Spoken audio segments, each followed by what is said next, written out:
What is going on, everybody, and welcome back to the channel. Welcome back to Miles of Horror, your home for all things horror, physical media, and indie cult cinema. And as always, the only channel that's going to make you scream.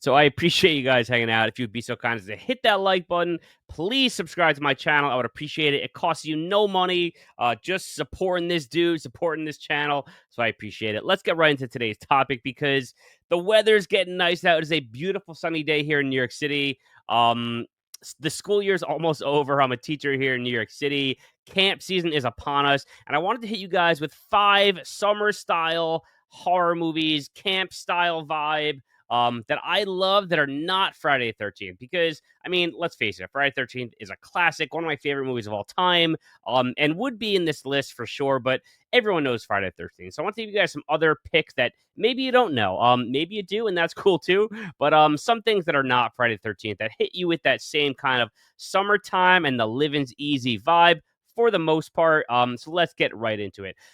The first movie I got for you guys, I actually just watched a rewatch for the first time. I rewatched it for the first time in many years a couple days ago, and that is none other than Eli Roth, 2002, Cabin Fever. Now, this is an absolute classic to me. I actually rented this with my buddies on my 16th birthday from Blockbuster or whatever mom and pop shop. I don't remember.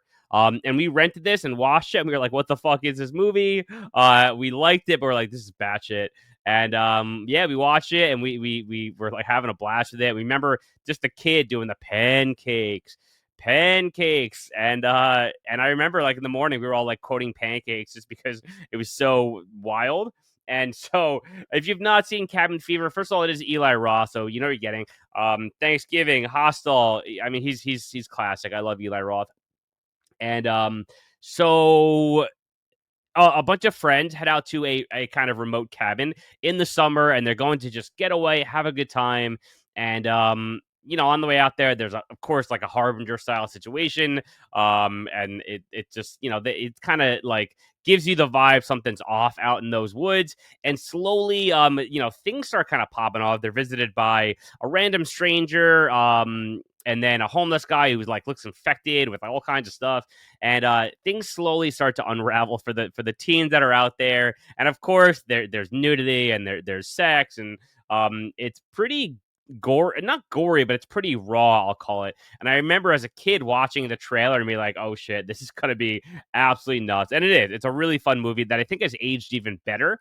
And so it's about basically like this breakout of some kind of a disease that you don't really know what's going on, but it's fun, it's campy, it's just a good time. And like again, I think this movie is better now than it was back in 2002. I think this kind of a movie has aged really well and has really found its audience now in 2002. So Cabin Fever, the first summertime movie that is not Friday the 13th that I got for you guys. All right, next up, another one of my personal favorites, and in my top 10 favorite movies of all time. Really, just blew me away the first time I saw it, and I just love it so much. And that is 2011, Joss Whedon. Okay, Cabin in the Woods. Okay, now if you have never seen this movie, do yourself a favor, go check it out. It is everything pure and good about horror. It is fresh, it is original. It's such a great concept for a movie, and it's like, if I were to draw up what the things that are important to me about a horror movie, like this checks every single one of those boxes. I really couldn't draw up a more fun and inventive and fresh horror movie. Basically, a bunch of teens head out into a remote cabin, one of their cousins, as they say, and things start to go awry from there as they're visited by a creature. I won't name what it is. No spoilers here. And slowly things start to unravel. And even if I were to tell you, it would mean nothing because this movie just goes absolute bonkers apeshit in so many ways. And there's no possible way to know what is going to happen in this movie unless you just watch it. It is so over the top and so crazy. And one of my favorites, one of my favorite scenes of all time truly is like, there's the scene in this movie. You'll know when you watch it. And I just love it. So listen, it hits all the boxes for me, and it's just a blast of a good time. Go check out Cabin in the Woods. Also, Thor's in this, guys. Like, I mean, come on, Thor. All right.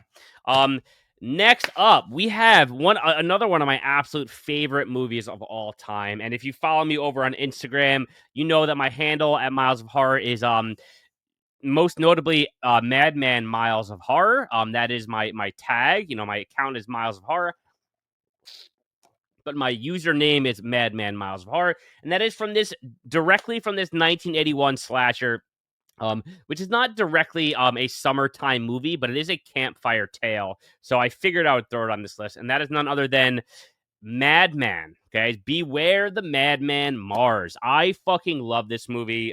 It's just so much fun. You know, right from the start, you have a bunch of teens talking around a campfire, telling stories, which is just such a vibe for kids like me growing up in the '90s and growing up on Are You Afraid of the Dark and all these things. And one of them tells the story of Madman Mars, the legend of Madman Mars. And lo and behold, they find out real quick that the legend of Mad Mars is real. And he attacks the kids in all its glory. And this is one of my favorite movies for a long time. And I got to tell you, Vinegar Syndrome did this 4K restoration. And typically, you know, I like to watch things on all formats. I like VHS, DVD, Blu-ray, and 4K. This 4K brought this movie alive for me in a way I didn't even know was possible. So if you have a chance to get this 4K from Vinegar Syndrome, check it out. It's one of my favorite releases they've ever done. Look at that artwork. Oh man, it's awesome. So yeah, Madman, The Legend of Madman Mars. It's just a fantastic movie. So much fun. So you got Madman Mars. Got two more here. This one is a lesser known movie that's not technically a horror movie. I don't really know what category I'd put it into. I guess horror, but more so like children's horror, and that is 1987's Summer Camp Nightmare. Now, I don't believe there was ever a DVD of this. I could be wrong. So I believe VHS is the only way to really watch this movie. And it's a really cool flick about kids who go to a sleepaway camp, and one of the older teens at the camp is really not happy with how it's being run and the rules, and is getting tired of it. And so they kind of play this prank where they tie up some of the directors and they kind of run the camp on their own. And things get a little hectic, and it kind of twists and turns in a way you wouldn't necessarily think, but it gets pretty sinister. And the kids try to navigate the situation that they've gotten themselves into, and it's really interesting. So again, it's like a children's horror movie, but it's a really cool vibe, and I think you guys will dig it if you've never seen it. But it's not straight slasher horror. Like, there's not going to be blood and guts and all that. There's definitely some horror in it. But it's more of like a kids thriller horror movie kind of. But I really enjoy it. It's like everything you love about the 80s. Or there's teens and hooking up and like just perfect 80s vibes. Great soundtrack.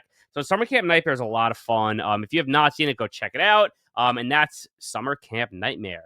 And last but not least, I couldn't possibly make this list without with leaving off this last one. And that is, again, one of my absolute favorite movies of all time. I actually went out to Argyle, New York with a buddy of mine to go stay at the campground where this movie was filmed. And it is none other than 1983's Sleepaway Camp.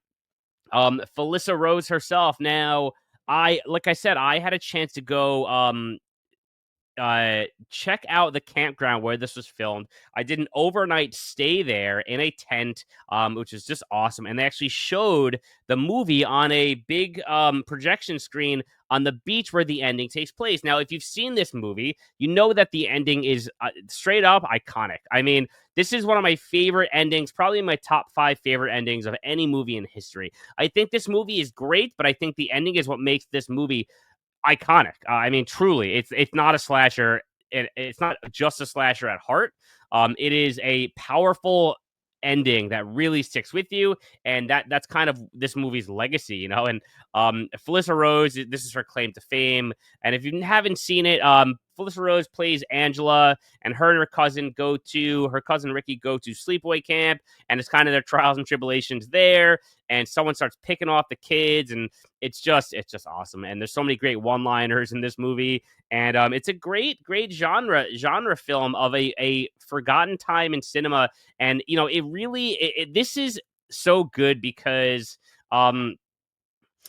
it's such a good depiction of what the early 80s was like, and the difference in tone and the difference in attitude and the difference in style, and it just really does it's a good genre piece with a great iconic ending, and I just love it. So Sleepaway Camp is my last recommendation for you. You got 5 movies that are not summertime movies, that are not Friday the 13th. Go check them out. Hit me up in the comments if you guys have seen these movies. If you have not seen them, if you want to check them out, maybe you have some other favorites that you like that are not on this list. So yeah, and just please, guys, hit that like button and subscribe. I appreciate the love. All right, I'll catch you guys later. Peace.